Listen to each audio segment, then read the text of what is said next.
បាទជំរាបសួរពុកម៉ែបងប្អូនទាំងអស់គ្នាថ្ងៃនេះជាថ្ងៃបុណ្យនៅវិសាខបូជាដែលជាថ្ងៃពេញបរមីបាទ15កើតអញ្ចឹងតើបុណ្យវិសាខបូជាហ្នឹងមានអត្ថន័យដូចម្ដេចបាទសម្រាប់ពុកម៉ែបងប្អូនខ្លះក៏បានដឹងហើយពុកម៉ែបងប្អូនខ្លះក៏អត់ទាន់បានដឹងដែរបាទអញ្ចឹងបុណ្យវិសាខបូជាមានអត្ថន័យនិងអធិរោដូចតទៅបាទបុណ្យវិសាខបូជាគឺជាបុណ្យដ៏ធំមួយក្នុងព្រះពុទ្ធសាសនាដែលប្រទេសកម្ពុជាបានចាត់ទុកជាបុណ្យជាតិជាងនេះទៀតប្រទេសជិត200ដែលជាសមាជិកនៃអង្គការសហប្រជាជាតិបានអនុម័តនិងទទួលស្គាល់វិសាខបូជាបុណ្យអន្តរជាតិកាលពីថ្ងៃទី15ខែធ្នូឆ្នាំ1999ការប្រារព្ធពិធីបុណ្យវិសាខបូជាគឺដើម្បីរំលឹកដល់ព្រឹត្តិការណ៍ដ៏ពិសេសចំនួន3ដែលទាក់ទងទៅនឹងព្រះសម្មាសម្ពុទ្ធព្រឹត្តិការណ៍ទាំងនោះគឺការប្រសូតការត្រាស់ដឹងនិងការនិព្វាននិងការចូលនិព្វាន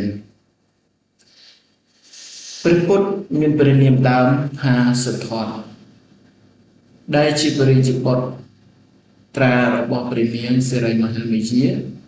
និងព្រះបាទសិទ្ធោទនៈព្រះអង្គត្រូវបានគេហៅព្រះនាមជាច្រើនដូចជាព្រះសម្មាសម្ពុទ្ធ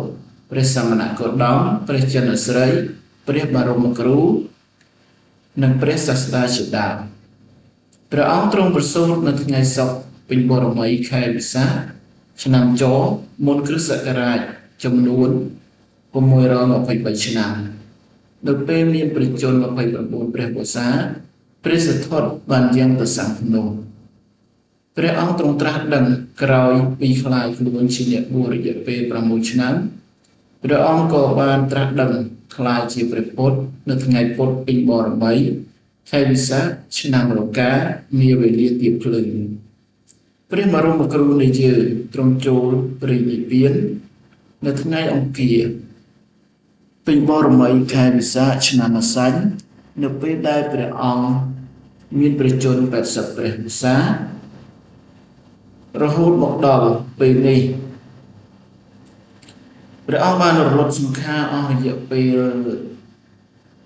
2568ឆ្នាំបាទនៅ2000យើងមកដល់2568ស្អែកនឹងចូលឆ្នាំ2569បាទ